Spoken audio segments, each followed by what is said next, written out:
Bienvenue dans l'épisode 3 de Dans les coulisses du boom. Aujourd'hui, on poursuit avec le broyeur. L'épisode sur l'histoire du service de remorquage de Pépé a eu beaucoup de succès la semaine dernière.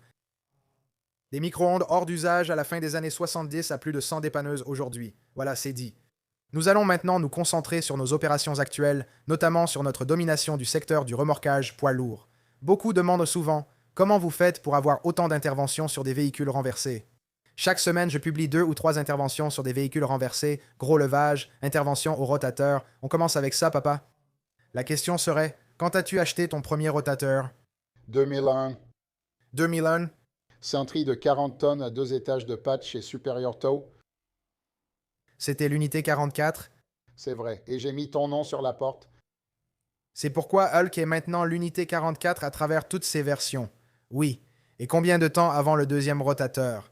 En fait, je suis allé récupérer ce camion chez Pat vers 2005. Il avait encore ses couleurs sur la cabine, mais la benne était apprêtée. Il a ajouté des autocollants avec sa peinture personnalisée. J'ai acheté ce camion en décembre 2006. Et celui-là était un 60 tonnes.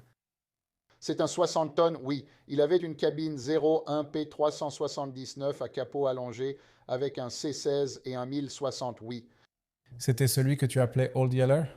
Oui, tu sais, la flèche. Il y avait quelque chose avec la flèche. Peu importe à quel point on l'aimait, quoi qu'il arrive, elle faisait toujours du bruit en sortant ou en rentrant. Et c'est comme ça qu'elle a eu ce nom. C'est Old Yeller. Juste par curiosité, pourquoi le premier camion avait-il une flèche à 2 sections alors que celui-ci en avait une à 3 sections? C'est ce qui était disponible. Les flèches à 3 sections n'étaient pas encore fabriquées. À l'époque, le modèle 40 tonnes n'avait qu'une flèche à 2 sections. En observant nos stabilisateurs, on voit la poutre en H et le modèle à profil bas. Si vous avez vu les vidéos du 60 tonnes de mon père, Ce sont des vérins. c'est comme ça qu'ils étaient avant. Ils montent à hauteur d'épaule comme ça, puis ils s'étendent vers l'extérieur et vers le bas. On pourrait penser que ce serait plus stable et plus solide, mais ce n'est pas le cas. Par coïncidence, les dépanneuses rotatives des Marines américains sont des modèles de 40 tonnes. Même s'ils sont tout neufs, ils les commandent avec des vérins. Ils ne mettent pas les poutres en nid dessus, ils mettent des vérins dessus. Probablement à cause du terrain, non? C'est bien plus pratique. Tu peux, oui. Eh bien, comment c'était, je veux dire, en 2001, j'étais un bébé. Oh, 11 ans à peu près. Comment était la charge de travail à l'époque? Parce que je sais que maintenant, Alex est sur le terrain tous les jours. Eh bien, on remorquait beaucoup plus. Il y avait moins de camions, donc ce camion était une vraie bête de travail. Il remorquait. Il remorquait tout le temps. Et puis, quand on en avait besoin, si on en faisait la demande, on exigeait un camion de dépannage rotatif. Donc, on avait beaucoup de... J'avais un client qui avait 60 bennes basculantes et il nous donnait beaucoup de travail. Donc, j'envoyais un de mes autres gars, Alfred Ricena, puis encore René.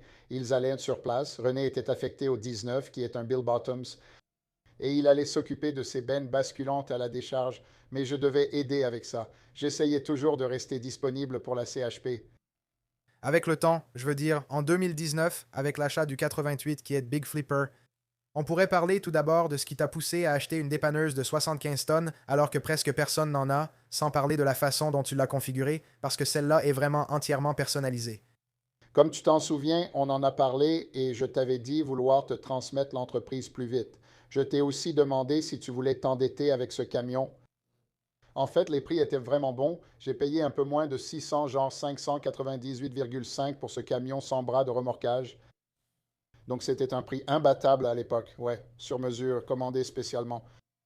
Donc je savais ce qu'il faudrait pour le payer et j'ai juste réfléchi. Donc ici, j'ai toujours appris à suivre la loi de l'offre et de la demande. Donc je n'achèterai pas un camion si je ne pense pas pouvoir l'utiliser suffisamment. Le justifier. Justifier l'achat. Et puis, pas de bras de remorquage arrière, l'essieu spécial de répartition de charge. Ce camion a donc été spécialement commandé pour moi et je savais que mes jours de remorquage étaient terminés, même à l'époque en 2019, et j'avais déjà prévu de faire beaucoup moins de remorquage. Je me suis dit que j'irais là-bas, que je m'occuperais du véhicule accidenté, et puis j'ai fait ce sacrifice. Je me rappelle avoir dit que j'en aurais peut-être besoin, mais si c'est le cas, nous avons plusieurs autres unités équipées d'un bras de remorquage arrière, donc ce n'était pas un souci. Je ne pense pas qu'on en ait jamais eu besoin. Non, je n'y ai jamais été, même si quand on est à l'entrée d'un tunnel et qu'on a une très grosse intervention de dépannage, je l'ai commandé avec une barre de remorquage qui est une barre de remorquage de style Holmes avec des crochets à l'extrémité. Alex l'a utilisé une fois, et mec, qu'est-ce que c'était galère. C'était tellement lourd quand on essayait de le faire rouler. C'était la galère, c'était la galère, c'était la galère. Oh, Tu as raison, c'était une benne basculante. Mais oui, mais tu sais, j'ai appris ce qu'était mon camion 75-4 aussi. Il avait une de ces barres de remorquage. Je me suis fait démonter à propos de la façon dont je l'utilisais parce que c'était ça. Il était à l'envers car les goupilles vont en bas, pas en haut, mais ce n'est pas grave. Tu as fait le nécessaire. Mais un camion comme ça, je veux dire, d'abord, personne n'achète un 75-10 pour tracter. C'est juste, je pense, insensé, non?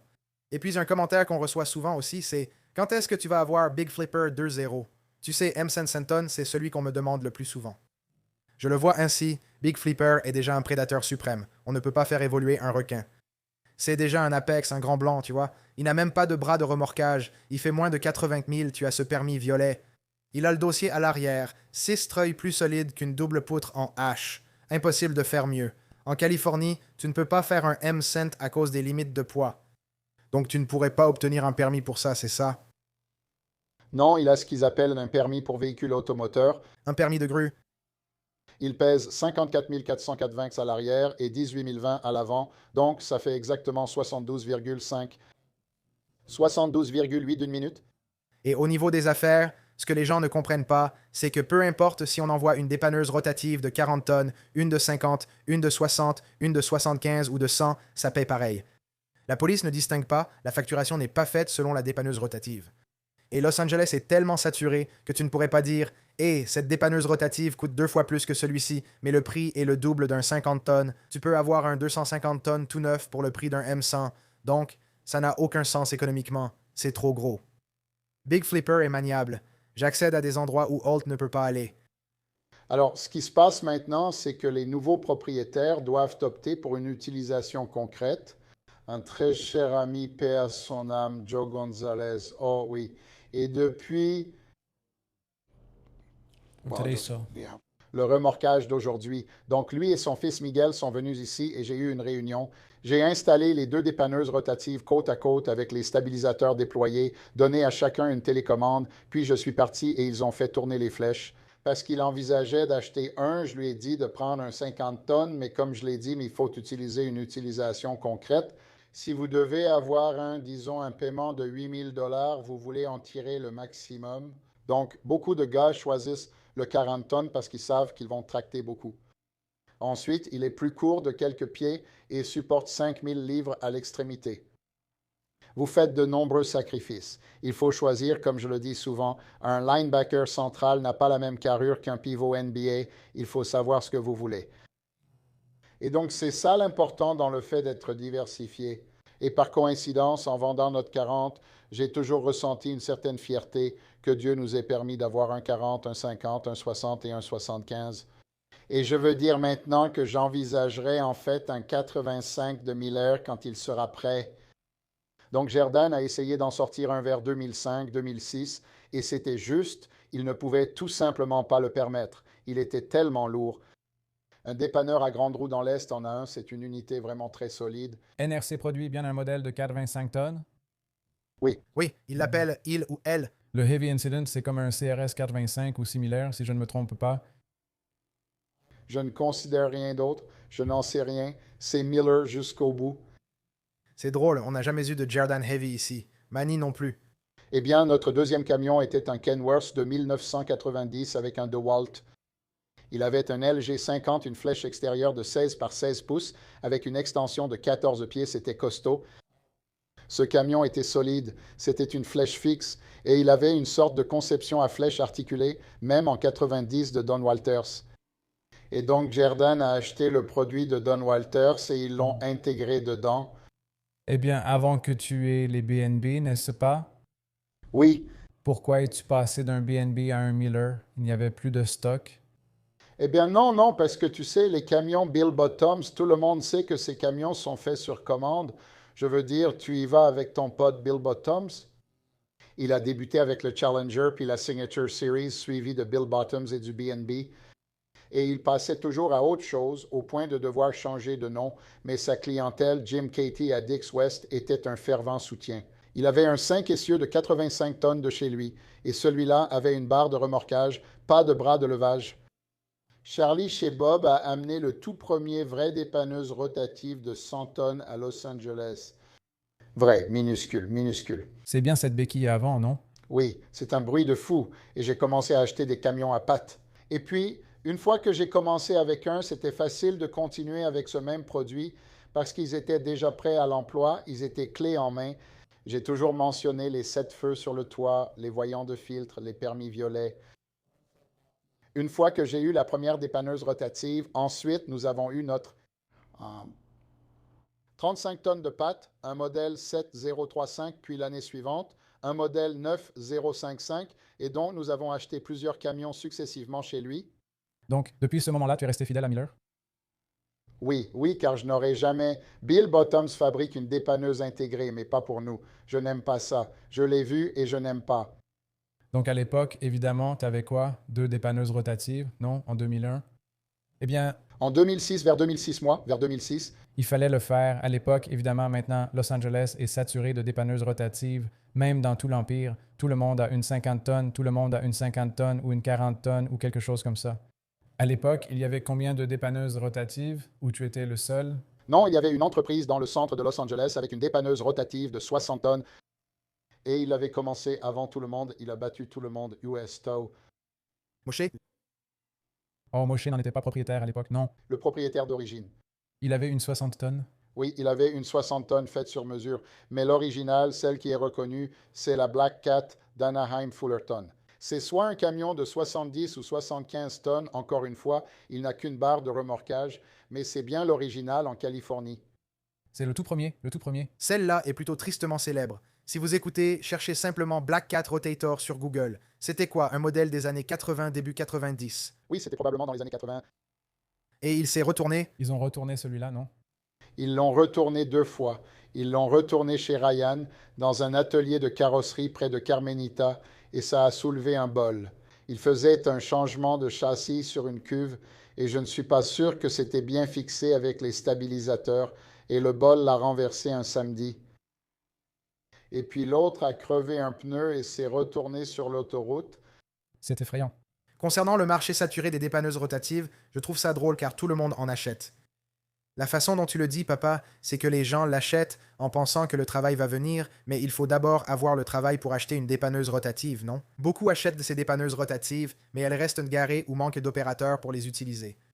Alors ils envoient des dépanneuses rotatives, et je le vois tout le temps sur Instagram, ils répondent à ces appels, et ils ne savent pas vraiment ce qu'ils font. Ils galèrent avec. Et 90% d'entre eux se mettent systématiquement en marche arrière.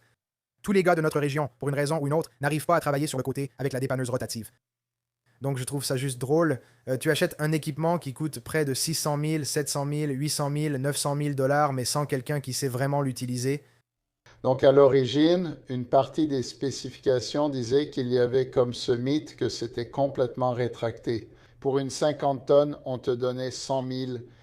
Complètement déployée, elle te donnait 50 et sur le côté, elle te donnait 25 233. Elle te donnait un tiers de, donc tu voulais toujours ce gros coussin. Je connais quelques entreprises qui, dès que leur stabilisateur commence à se soulever, ils disent « pose-le, pose-le ». Ils pensent que le pendule va basculer et renverser le camion. J'ai eu un chantier que j'ai géré à City Terrace avec leur NRC et c'était un camion toupie entièrement chargé à environ 12 mètres du bord à North Hollywood. Le monsieur essayait de contourner une voiture garée et il n'y avait juste assez de place. Il y avait probablement pas plus de 5 mètres et il a complètement perdu le contrôle. Et City Terrace est arrivé pour l'assurance, mais de toute façon, pendant que je le remontais, mon camion était probablement incliné à 20 degrés tout le temps. Pendant tout ce temps, j'étais simplement en dévers, la flèche complètement rétractée à 60 degrés. Et donc, la raison pour laquelle je n'avais pas peur, c'est que si quelque chose arrivait, mon camion tomberait, il ne se retournerait pas. En d'autres termes, si une chaîne lâchait ou si quoi que ce soit lâchait, alors le camion allait basculer de ce côté-là. Je ne vais pas dire que ça aurait été sûr, mais il n'y avait pas de risque de basculement. Ce n'était pas comme si j'allais le retourner. Maintenant, quand nous l'avons remonté, c'était ma responsabilité. J'ai pris l'arrière et j'ai dû le tourner et tout s'est fait en l'air dans le vide. Je me souviens à ce moment, j'ai vieilli. Tu te rappelles les cheveux blancs qui sont apparus? C'était une très mauvaise journée. Redresser ça, c'était vraiment, vraiment, tu sais, parce que ce qui arrive à un opérateur comme moi, c'est que j'ai un temps limité pour le faire.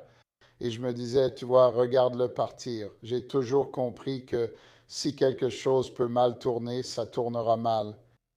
Et donc, ta machine, on utilisait du 5/8 de pouce. J'ai utilisé le plus gros matériel que j'avais. J'ai tout vérifié 2 fois. Mais oui, c'était ça. Donc, comme je l'ai dit, tout ça a été fait en l'air. Ensuite, on l'a déplacé parce que ça allait heurter la colline. C'était un appel effrayant, l'un de nombreux similaires. J'étais sur celui-là. C'était tout récent. Un cas récent. Le plus drôle, c'est qu'il ne plaisante pas. Si vous regardez sur YouTube, j'ajouterai sûrement quelques photos. Mais une fois sur la petite route étroite dans les collines, Ruben a dû le remorquer jusqu'en bas. Les rues étaient si étroites qu'on ne pouvait pas tourner à cause des voitures garées des deux côtés. Mon père a donc dû suivre. À chaque virage, mon père relevait, déplaçait, puis reposait l'arrière avant de continuer. Je ne sais pas combien de fois on a fait ça avant d'arriver en bas. C'est un parfait exemple de dépanneuse à tourelle rotative. Rien d'autre ne convenait. Maintenant, Ruben aurait pu le laisser sans surveillance car Ruben Junior était là. Et puis il est descendu la route et a ensuite mis en place l'une de ses dépanneuses intégrées. Mais non, il a choisi de l'accrocher. Son camion était plus que capable de soulever l'avant. Joshua avait raison de tourner à droite car j'étais déjà tourné vers l'arrière, alors je me suis juste décalé à chaque fois puis je les ai détachés. Pendant que j'installais tout et qu'il descendait, il ne pouvait plus soulever. Je laissais donc mon matériel suspendu, sachant que je les déplacerais pour lui. Travail le plus difficile que tu aies fait? Oui, comme j'avais une télécommande sans fil, je suis allé sortir une tractopelle qui était coincée, où je crois que le client voulait que je sorte une énorme tronc d'arbre. J'étais dans un ranch et j'avais le 40 tonnes à l'époque et je me souviens que j'actionnais le câble et les clients étaient à côté de moi et je ne sais pas ce qui m'a fait arrêter et j'ai regardé et j'ai vu mon camion. Je l'avais probablement à 40 degrés en l'air. J'étais en train de treuiller et je me disais que je connaissais les télécommandes. C'était à l'époque, en fait, l'une d'elles. C'était cette télécommande précise et il y en avait deux. Celle-ci est pour le pliage du bras de levage, mais il y en avait une identique. Il y en avait deux. Et j'en avais une juste pour la partie rotative. Et en fait, Pat avait déconnecté la rotation horaire et anti-horaire dessus. Un jour, il est parti en intervention, installer quelque chose, puis a entendu et regardé. Et la flèche, je suppose que la gaine s'est mouillée ou qu'il s'est passé quelque chose et ça activait le mouvement circulaire. Et à partir de ce jour-là, il l'a déconnecté. Donc, on n'avait plus ça. Mais c'était une autre situation effrayante. Donc, quand tu dis difficile, je veux dire parfois, tu sais, je pense qu'on a tous des anges gardiens qui veillent sur nous dans des situations qui auraient pu mal tourner, comme lors d'une très, très mauvaise journée, je veux dire. C'était une intervention difficile sur une bétonnière qui allait descendre à 32 pieds. Et j'ai appelé un de mes gars pour qu'il puisse le treuiller. Je devais le faire depuis la rue. Et j'allais tenir la partie latérale pendant qu'il allait la tirer. Il a raté la sortie, ce qui m'a contrarié car il lui faudrait beaucoup plus de temps pour revenir. C'était à Glendale et Silver Lake. Je suis arrivé là-bas. J'ai lancé mes chaînes de 15 et 10 pieds d'un demi-pouce. Puis je suis monté à l'échelle. Elle était tenue par une pelleteuse avec une chaîne système 7 de 38 pouces, toute neuve et dorée. Les gens pensent qu'une chaîne neuve et brillante est plus solide, tu vois.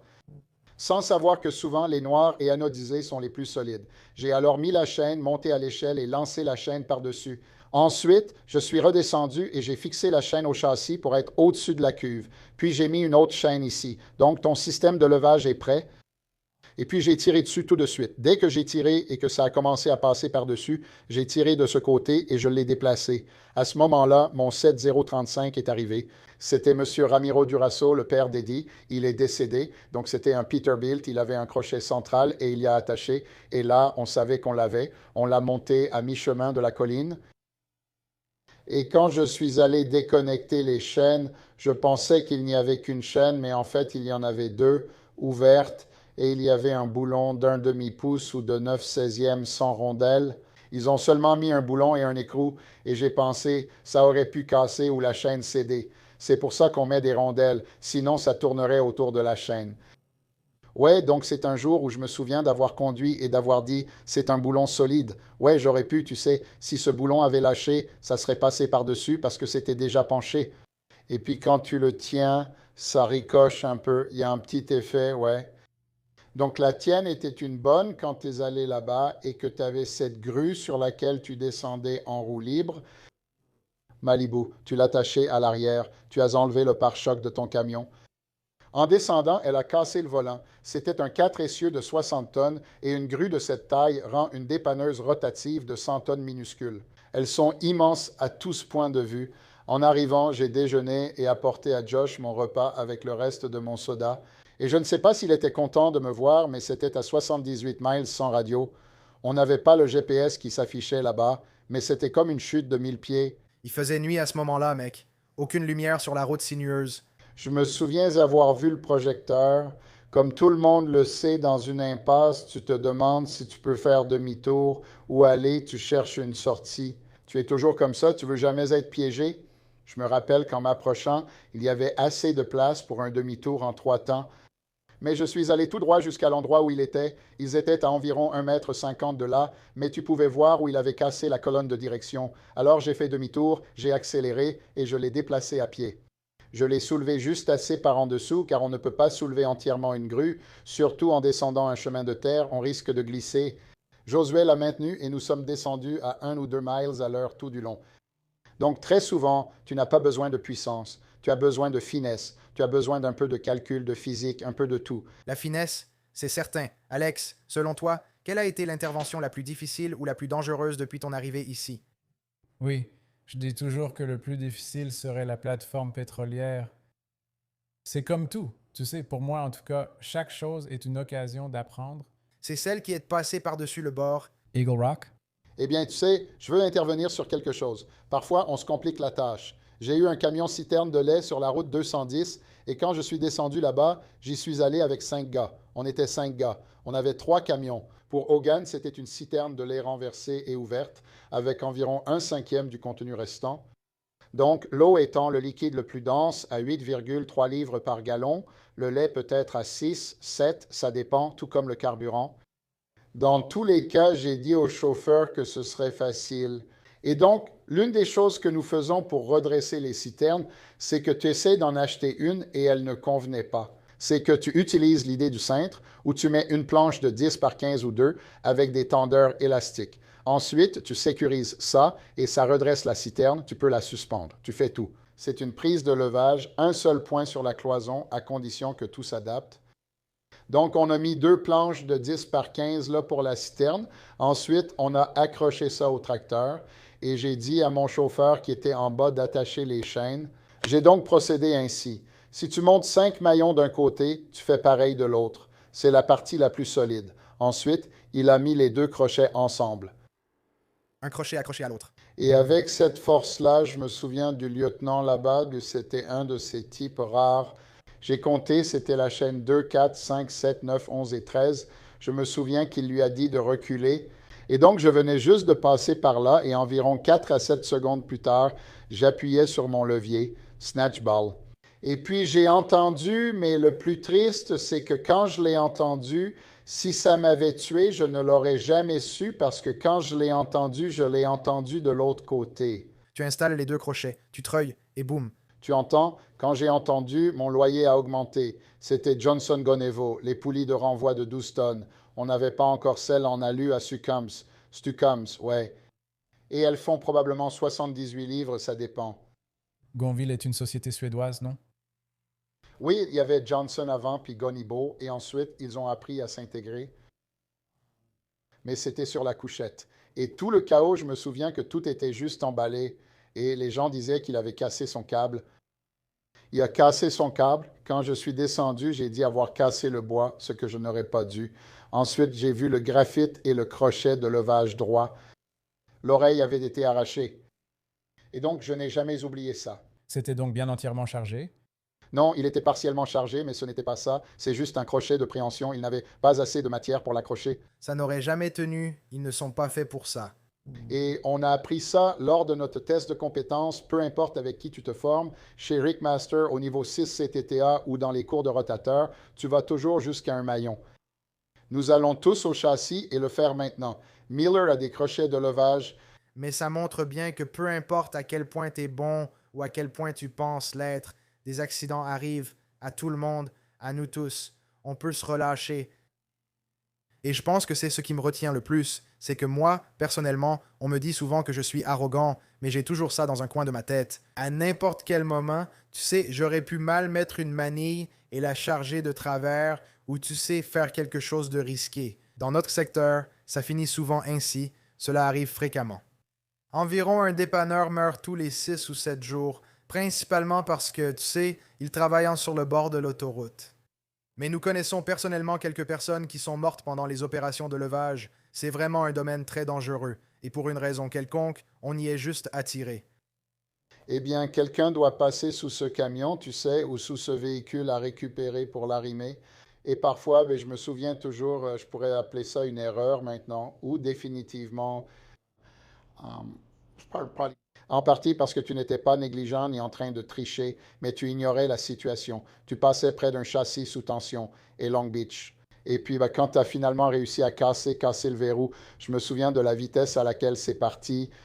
C'était parti en une fraction de seconde. Dieu merci, tu as mis ce loquet prévu exprès. On l'a fait exprès pour compenser au cas où, mais malgré tout, le recul était violent. Eh bien, ça, c'était une erreur. L'autre, c'est que la dépanneuse était à portée du véhicule à remorquer. Il faut toujours y réfléchir car cela peut arriver, mais on ne peut pas dire que si quelque chose peut mal tourner, cela tournera forcément mal. Il faut s'adapter à ça, tu sais, et c'est pour ça que les gens sur des nacelles ou autres plateformes élévatrices ou peu importe, ils ont toutes sortes de harnais, de casques, tu sais, juste de la sécurité, beaucoup de choses qu'ils ont parce qu'ils travaillent avec ça. En fait, quand j'ai obtenu ma certification de grutier, vous n'allez pas le croire, mais le ratio sur un câble de grue, parce qu'il soulève des personnes, sur une qui soulève des personnes, comme sur les chantiers de construction, il va soulever.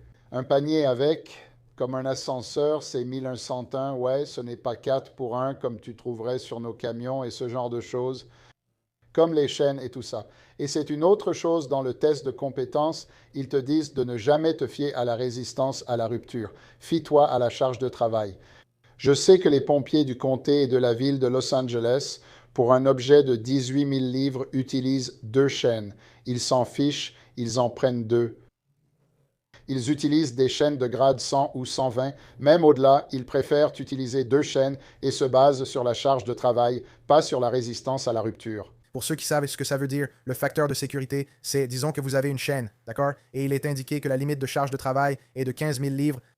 Si elle a un facteur de sécurité de 4 à 7, vous multipliez par 4 et c'est en moyenne à ce niveau qu'elle casse. Donc cette chaîne cassera à 60 000 livres. Mais beaucoup de dépanneurs, j'en connais quelques-uns personnellement, ils travaillent dans ces limites. Donc, s'ils ont une chaîne avec une limite de charge de travail de 15 000 livres, ils soulèvent quelque chose de 30 000 livres avec cette chaîne. Ils se disent « Oh, c'est bon, il y a un facteur de sécurité de 4 pour 1. C'est de ça que parle mon père. Il ne faut jamais se fier au facteur de sécurité. » Il faut respecter les limites de charge de travail, ce qu'Alex et moi faisons toujours avec nos Baileys et manilles. C'est pour ça qu'ils en ont autant, du 3/8 au demi-pouce au 5/8, chacun à sa résistance. Et à ce sujet, je sais qu'Alex et moi, on est vraiment très prudents. Je veux dire, tout ce qui concerne les Bailey, les avoir rendus populaires, ça s'est répandu comme une traînée de poudre, mec. Vraiment comme une traînée de poudre. Je vois beaucoup partager sur leurs équipements synthétiques et Baileys, c'est top chez la nouvelle génération. Mais mec, vous n'avez aucune idée du temps qu'il a fallu à mon père pour s'y mettre. Que penses-tu des équipements synthétiques aujourd'hui? Parce que je connais Shen, il adore les chaînes. J'adore ma chaîne. Si l'original montrait une déchirure avec la ligne d'avertissement rouge, il ne fallait plus l'utiliser. Et donc, je suppose qu'une chaîne peut s'étirer ou te donner une sorte d'avertissement. Et ce ne serait probablement pas la même façon dont ça ricocherait. La répercussion, la charge de choc n'irait probablement pas aussi loin qu'avec une chaîne. Je sais qu'il y avait une entreprise ici à Eastella, Wennertoin, qui avait de beaux camions marrons. Ils travaillaient pour le shérif et la CHP. Et il y en avait 5 à Indiana sur l'autoroute ici. Et je crois qu'ils faisaient un retournement et la chaîne s'est cassée et a frappé un officier de la CHP. Et c'était, oui, le maillon a cédé et c'était vraiment grave. C'est ainsi que j'ai découvert la certification de grue, qui m'a appris sur les matériaux synthétiques, mais sans me pousser à en acheter. Je n'en ai pas acheté. Vous l'utilisez et quand je monte et prends vos camions, je me demande juste si j'utilise celui-là. Pour moi, ils se ressemblent tous, mais je sais que leur capacité est indiquée.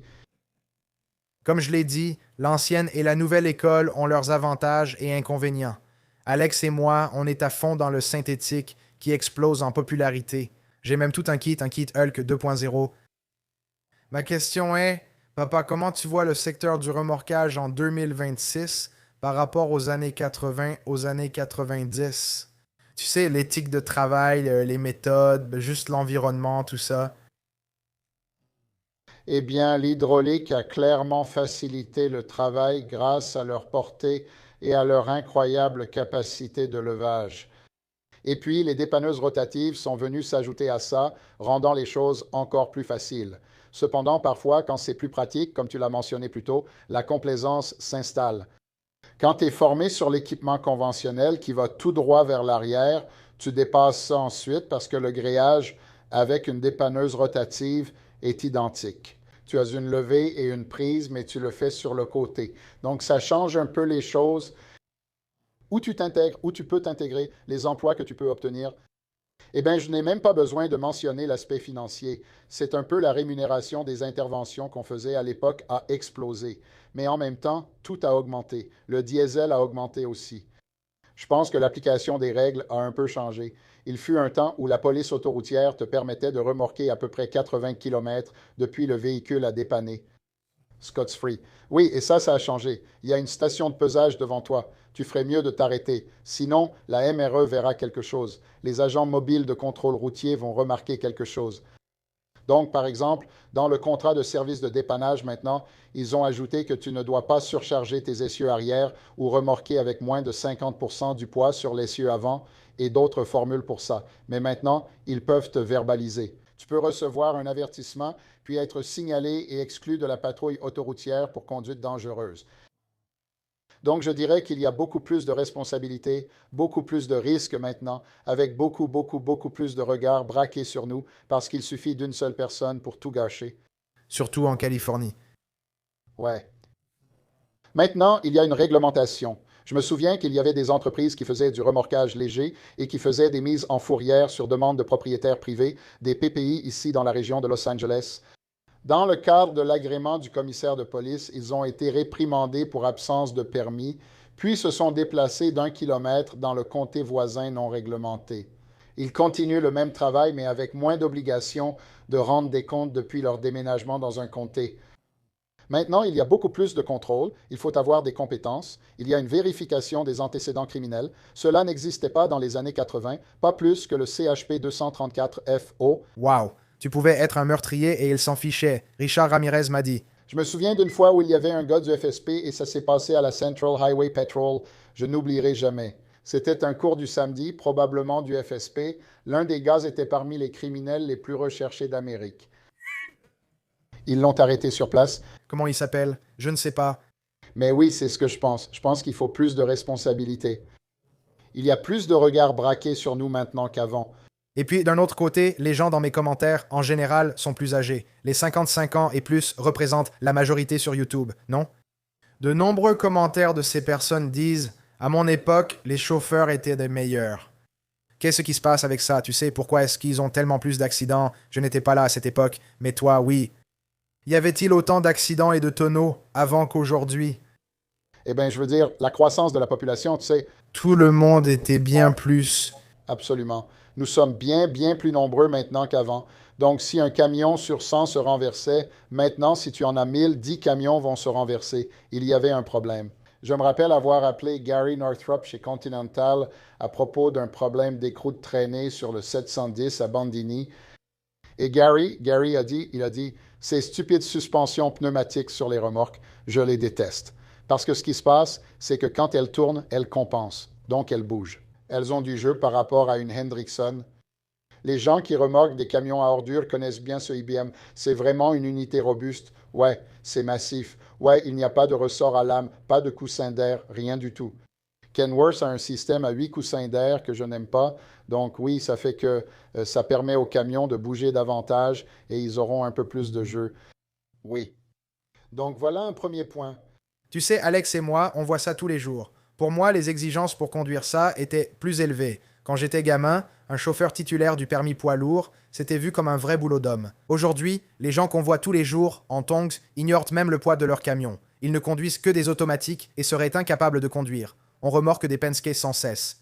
Même avec un bon véhicule, le chauffeur refuse si ce n'est pas une automatique. Je pense que la qualité des chauffeurs baisse aussi, mais j'ai 36 ans. Mon expérience est limitée. Comment tu vois les chauffeurs de nos jours, mec? Tu sais quoi? À l'époque, je pense que le dépanneur typique, ou même un chauffeur en général, tu sais, portait des bottes, un pantalon, une chemise à carreaux et tout ça. Et ils étaient tous habillés pareil. Ils étaient considérés comme des chauffeurs professionnels. C'est essentiellement ce qu'est un permis de conducteur professionnel. C'est un chauffeur professionnel, oui. Et maintenant, comme tu l'as dit, tu vois des gens en tongs, tu les vois, tu sais, mal habillés, n'importe comment. Il n'y a pas de nom là-dessus. Pas de nom, ils en changent. Tu sais, juste cette vidéo que j'ai postée où ils modifient plein de trucs louches. Mais, tu sais, pour revenir à ce que tu as dit, tu sais qu'il y a plus d'accidents maintenant qu'avant. Je pense qu'avec les réseaux sociaux, il y a plus de projecteurs dessus. C'est plus exposé. C'est ce que je pense. Peut-être qu'il y avait des accidents à l'époque, mais pas autant à cause de la qualité. Alors, il y a toujours eu des gens fous, mais aujourd'hui, les réseaux sociaux amplifient ce phénomène grâce à leur visibilité. Peut-être qu'aujourd'hui, les mauvais conducteurs sont davantage remarqués qu'avant, où ils passaient inaperçus. Tout le monde a un téléphone et y a accès. Tu parlais de comment était l'industrie du remorquage. Donc une personne absolument essentielle doit être mentionnée, Monsieur C. Carlos Morales. Que Dieu bénisse son âme. Il est décédé en 2001. Il a fait du dépannage poids lourd pendant 28 ans et il ne voulait pas conduire une dépanneuse rotative, mais il pouvait tout faire avec une flèche fixe. Et il m'a parlé de l'un de ses mentors, l'un de ses formateurs, un gars nommé Polak. Ce sont tous des gars plus âgés. Et ils étaient dans une cabine cercueil. Je veux dire, la couchette faisait 32 pouces. Je veux dire, j'y rentrais à peine. Tu passais directement du siège au matelas. Le matelas était juste là. Et il disait que quand il apprenait à conduire, à l'époque, il n'y avait que des bottes Caterpillar. Tu n'avais pas toutes ces Wolverine et Red Wing et tu étais tellement gâté avec une Brahma. Devant, ouais. Tu sais, des Chippewa et des bottes à 200 $ avec des renforts en acier en dessous. Elles étaient simples, mais elles avaient quand même des crochets en acier pour les lacets. Il se rappelle qu'il y allait, toi aussi, et le gars lui donnait un coup de pied. Il le rendait parce qu'il dormait. Quand il entendait le crissement, il laissait son pied, puis sortait. Après ça, tu faisais très attention à ne plus faire crisser. Donc je crois vraiment que c'était une dure école de la vie. C'est vrai. Vous entendrez aussi cela à propos des enfants et de l'éducation dans la société actuelle. Et par exemple, maintenant, un enfant peut dire « je m'éloigne du sujet », mais cela arrive aussi dans le remorquage où un enfant dira à un parent « vas-y, touche-moi, j'appellerai la protection de l'enfance contre toi ». Et c'est presque la même chose ici, où si vous parlez à un employé d'une certaine manière et que vous blessez ses sentiments ou que vous l'offensez, oui, cela peut mener à un procès. Donc, c'est comme si on avait une main attachée dans le dos. Maintenant, on doit être beaucoup plus prudent, mais il faut quand même faire le travail. Vous ne pouvez plus frapper vos employés, ni même les pousser. Viens ici. Quel est le problème avec ta rampe lumineuse? Laisse-moi te demander ça. À l'époque, les conducteurs étaient-ils, je suppose, plus ouverts à, tu sais, je ne dirais pas des insultes, mais tu sais, se faire engueuler? Ça faisait partie de la culture. Je ne dirais même pas que c'était une coutume. Peut-être qu'ils étaient, je suppose, plus endurcis. Ce n'était pas tabou. S'ils faisaient une erreur, ils avaient la peau plus dure. S'ils faisaient une erreur, c'était « Hey, tu sais quoi? J'ai fait une erreur, tu sais. Et maintenant, c'est... Absolument, tu sais. Hey, je vais appeler, tu sais, je vais avoir... » Des espaces sûrs maintenant. Oui, ils ont de l'espace, absolument. Je pense que ça a changé. Il y a une culture différente maintenant, peut-être dans notre façon d'être. Oui, et donc ce sentiment de droit acquis reprend quand même le dessus. Donc, je voulais le mentionner tout au long de l'émission, ce n'est pas parce que vous conduisez une dépanneuse rotative que vous êtes qualifié pour l'utiliser. Mais j'ai remarqué que très souvent, les agences alliées, la police, la patrouille autoroutière connaissent l'importance d'une dépanneuse rotative et de la personne à qui vous la confiez. Et ils diront, faites venir une rotator. Et puis parfois, ils se disent, oula, comme l'a dit Joshua, parfois certaines personnes se sentent plus à l'aise de reculer vers quelque chose. Et donc ça aussi, ça a changé. Parce qu'ils peuvent se le permettre, vous savez, ils pensent que... Mais nous, on est tenus à une norme plus élevée à cet égard. Tu crois qu'ils reculent parce qu'ils ont peur de soulever par le côté? Ou bien, après plus de 20 ans, ils se sont simplement habitués à reculer pour tout? Ouais, je veux dire, si tu n'es pas obligé, j'ai eu un appel étrange où les tuyaux étaient encore maintenus par la sangle de 5 cm, mais ils étaient en forme de triangle comme 5, 4, 3, 2, 1, et le triangle s'est effondré et ils sont tous partis sur la gauche. Le camion ne risquait pas de basculer, mais il ne pouvait pas rouler ainsi, sa cargaison n'étant pas sécurisée. Alors je me suis arrêté et une entreprise voisine s'est arrêtée aussi à quelques minutes d'intervalle et on s'est dit d'accord, tirons à pile ou face. Le propriétaire a contacté une entreprise, puis le mécanicien qui était aussi le coordinateur de la sécurité, en a appelé une autre. Finalement, c'est nous qui avons reçu l'appel. Je me suis demandé où me garer et comment me mettre en parallèle pour prendre les tuyaux. Finalement, je comptais juste m'arrimer à la remorque. En treuillant, je savais que ça le ferait basculer, mais je devais être d'un côté. Sur une route à deux voies, cela aurait forcé la circulation à passer de l'autre côté et compliqué la situation. Mais ce gars, dans un camion porteur, a dit « Pourquoi tu ne recules pas de 45 mètres et tu ne mets pas ton camion dans cette rue? » C'était une intersection en T. Donc, ça m'a obligé à utiliser ma grue rotative avec une flèche fixe. J'ai été humilié parce qu'une chose qui arrive avec une grue rotative, c'est qu'on réfléchit trop. Tu vas te demander comment est-ce que je fais de ça une intervention pour la grue rotative. Et très souvent, ce n'est pas du tout une intervention pour la grue rotative. Et donc, tu vas essayer de forcer pour que ça colle. Ça colle à, comment ils appellent ça? L'impératif. Ça colle à la narration. Ça colle à la narration. L'intervention pour la grue rotative doit avoir la flèche sur le côté. Est-ce que je dis que quand on n'a qu'un marteau, tout ressemble à un clou? Oui, il y a d'autres moments où un avantage d'une grue rotative, pour changer de sujet, c'est la capacité de pouvoir mettre la flèche vers l'avant. Certains de ces camions de pompiers ont l'échelle à l'avant et les pompes à béton ou les camions aspirateurs, beaucoup de camions différents, les camions grues signalétiques, ils auront quelque chose à l'avant avec la flèche orientée vers l'avant. On parlait des équipements personnalisés sur nos camions et moi, je mets toujours le support de rampe lumineuse rabattable. Donc, on enlève un verrou de chaque côté et je peux rabattre ma rampe lumineuse à 180 degrés vers l'avant pour qu'elle s'abaisse et je peux ainsi abaisser un peu plus ma flèche. Un peu plus bas, ouais. Donc, c'est un gros avantage avec une dépanneuse rotative. Ouais, au minimum. Ouais, c'est beaucoup. Ça lui donne un avantage, surtout quand tu as une voiture et que tu essayes de la mettre sur la plateforme le plus bas possible, ça aide. Et je veux ajouter quelque chose à ça. C'est probablement presque jamais mentionné. Donc, quand j'ai eu le camion de Joshua en 2020, j'ai tourné la flèche vers l'avant. Et parce qu'il y a cette idée que, oh, je vais remorquer par l'arrière un chargeur frontal ou juste une charge vraiment très lourde, et tu peux le soulever. Je connais quelques gars qui ont des dépanneuses rotatives à cause du contrepoids, et ils vont soulever directement les 40 000. Je parlais des 55 000 livres, et ils vont prendre un camion poubelle par l'arrière et le remorquer. Et donc, quand j'ai testé le camion de Joshua, il y avait 900 livres de plus à l'avant. Donc, tu dois juste comprendre mon bras en ce moment. Peu importe où je le mets, la force vient d'ici. Ça, c'est la tourelle. Et que ce soit ici ou là, je ne fais pas ça avec mon corps. Donc, c'est un mythe très, très erroné de croire que juste parce que la flèche est orientée vers l'avant, il y a une énorme répartition du poids. C'est n'importe quoi. Ce n'est pas vrai. On m'a souvent dit que pivoter la flèche vers l'avant ajoutait quelques milliers de livres, mais ce n'est pas vrai car elle est rétractée. Le poids principal reste sur la tourelle. Et j'ai du mal à comprendre que si tu la déployais, elle descendrait. Mais je me dis, pourquoi, si c'est toujours, disons, 3200 kilos pour une flèche, tu vois, mais j'imagine que c'est la question du levier, le levier. Ouais, c'est comme une barre de force. Plus la barre de force est longue, plus tu as de couple au point d'appui. Oh, je laisse tout tomber. C'est quoi le couple? Je vais te briser. Je vais te donner un coup de pied. En partageant donc quelques formules qui ont marché, pour moi, il n'y en a que 3 ou 4. J'ai dit que si tu considères le poids de l'eau comme 8,3 livres, tu peux arrondir, peu importe. Donc, quand quelqu'un annonce 5000 gallons, tu trouves ça anodin. Tu minimises 5000 gallons car tu les confonds avec des livres. Mais si c'est du carburant à 6,7 ou peu importe, tu sais, on va juste dire de l'huile, peu importe, à 7 livres. Maintenant, tu es à 35 000 livres, mais il a dit 5 000. Tu te dis, et s'il est posé sur le ventre ou si tu dois le soulever et le faire pivoter, ça, c'est en plus du poids du camion. C'est une poussée du liquide? Et puis, la friction cinétique est exactement la moitié de la friction statique.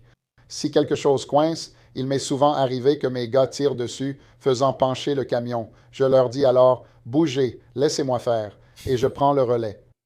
Et juste avant que ça commence à basculer, et une fois que ça surmonte ce frottement, je ne le lâche pas. Tu continues à treuiller, comme si vous aviez déjà poussé une cuisinière, une machine à laver, un sèche-linge dans votre garage, et une fois que tu commences, tu te dis, oh c'est lourd, mais tu te dis, n'arrête pas, parce qu'une fois que tu t'arrêtes, c'est très difficile de recommencer.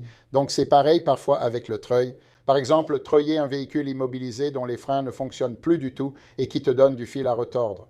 Une fois que tu commences, tu ne veux plus t'arrêter car tu as déjà réduit la moitié de la force, les kilonewtons par mètre carré. C'est comme ça qu'on mesure. Mais oui, donc ce sont deux formules importantes qui m'accompagnent depuis le premier jour. Je les utilise beaucoup. Et puis une petite promo rapide, le salon du remorquage de Vegas, l'un des plus grands, tu sais, c'est le 22 avril. Je vais amener Hulk 2.0 au salon du remorquage et l'inscrire au concours de beauté. Croisons les doigts pour la première place. Je prépare beaucoup de choses. Je n'ai pas encore fait de vidéo sur le camion, il n'est jamais fini, mais j'y ai ajouté des touches spéciales. Ce sera la dépanneuse rotative la plus folle et la plus avancée technologiquement au monde, avec en plus des éléments comme la machine à café ou le Starlink. Donc cette vidéo arrivera bientôt. Et j'encourage tout le monde, c'est Vegas de toute façon. Vous pouvez vous amuser. Mais du 22 au 24 avril, c'est l'American Tow Show. J'espère vous voir tous là-bas. Alors, un dernier mot. Attendez-vous simplement à l'inattendu. Les dépanneuses rotatives, vous savez maintenant, Miller code les câbles par couleur, donc vous ne pouvez vraiment pas vous tromper. Mais à une époque, nous avons eu l'idée du service d'incendie. Ils utilisaient le vert pour la gauche, presque personne n'avait de câble auxiliaire. Même les premières dépanneuses rotatives n'étaient livrées qu'avec deux câbles. Et puis le rouge a toujours été à droite. Et ce qui se passe, c'est que si tu es d'un côté et que tu leur dis « donne-moi le câble de gauche », eh bien, ils te donneront le câble de gauche. Si tu vas de l'autre côté et demandes le câble de gauche, c'est en fait le câble de droite car il te fait face. Mais si tu dis « donne-moi ce câble de cette couleur », alors il y a beaucoup de choses que tu peux faire pour le matériel, tu sais, étiqueter ton matériel. Comme je vous l'ai dit, quand je vois certains des trucs synthétiques que vous utilisez, je me dis, ils se ressemblent tous, mais comment se fait-il que l'un peut supporter 60 000, l'autre 40 000? Apprenez à connaître votre équipement et à savoir où tout se trouve lorsque nécessaire. Ainsi, vous ne perdez pas de temps à le chercher inutilement car la désorganisation empêche de le trouver. L'organisation est donc essentielle. Nous sommes d'accord, c'est très vrai. À l'époque, je pense que c'était bien plus difficile. Vous savez, il fallait toucher manuellement les commandes et vous savez, il fallait vraiment sentir le camion s'y penchait ou quelque chose comme ça. Aujourd'hui, on est privilégié. On dispose d'élingues et d'une télécommande pour tout contrôler à distance. Des élingues légères disponibles. Ouais, tu sais, je ne sais pas comment tu faisais pour porter certaines de ces grosses chaînes à l'époque. Je veux dire, on fait de la musculation, non? On soulève des poids tout le temps. On disait que mon père ressemblait à Arnold Schwarzenegger à mon âge. Eh bien, tu sais, tout est une question de travailler intelligemment. Donc, il ne faut jamais toucher à ta peinture. Tout le monde sait ça à propos de moi. Tu ne touches jamais à ta peinture, pas même avec ta boîte à outils. Et donc, la façon de faire ça, c'est de prendre un crochet raccourcisseur. Tu prends un pied et demi de chaîne, tu l'allonges et ensuite tu déroules simplement la chaîne jusqu'à ce qu'il ne te reste plus que le dernier maillon ou la dernière portion. Tu la tiens, tu prends le crochet raccourcisseur et ça ne touche pas la peinture. Pour la ranger, tu mets tout par terre. À la fin, le crochet raccourcisseur va à l'extrémité, puis tu le suspends à l'envers. Il y a différentes façons de faire, tu sais. Tu transportais ces grosses poulies de mouflage à l'époque. Elles pesaient quoi, 70 kilos? Oh non, non, elles ne dépassent pas 36 kilos, non, non. Même celles en métal, elles sont lourdes. Oui, elles pèsent moins de 36 kilos, vraiment, oui. Et je devrais juste les attraper par... Et pas deux, mais juste les attraper. Mais elles sont lourdes. Elles sont lourdes. Tu sais, on se moque de ton père, mais Dave m'a montré une vidéo où ton père court. Ce qui pour moi est fou parce que, tu vois, on pourrait penser, tu sais quoi, parce qu'on vieillit, non? On se dit que Joe aime marcher partout, mais ton père, lui, courait et sautillait. Tu veux rire? Dans 25, 30 ans, on sera comme ça. Tu sais quoi? C'est exactement ça. Quand on aura la soixantaine et nos enfants vont dire « Regarde ça, papa avait des cheveux, il courait et grimpait à main nue sur un conteneur. » Exactement. Et tu sais, maintenant, on s'en moque, mais on va arriver à cet âge-là, tu vois. Donc c'est très intéressant. J'étais jeune quand il courait et je me moque encore de lui. C'est juste moi, le fils. J'espère que vous préférez l'audio de cet épisode à celui de la semaine dernière. La semaine prochaine, ce sera encore mieux parce que je vais en prendre un autre comme ça pour les invités. J'ai plein d'invités sympas qui arrivent, alors suivez-nous sur Spotify, Apple Podcast, YouTube pour la vidéo. Salut à tous! Que Dieu vous bénisse. Merci à vous tous.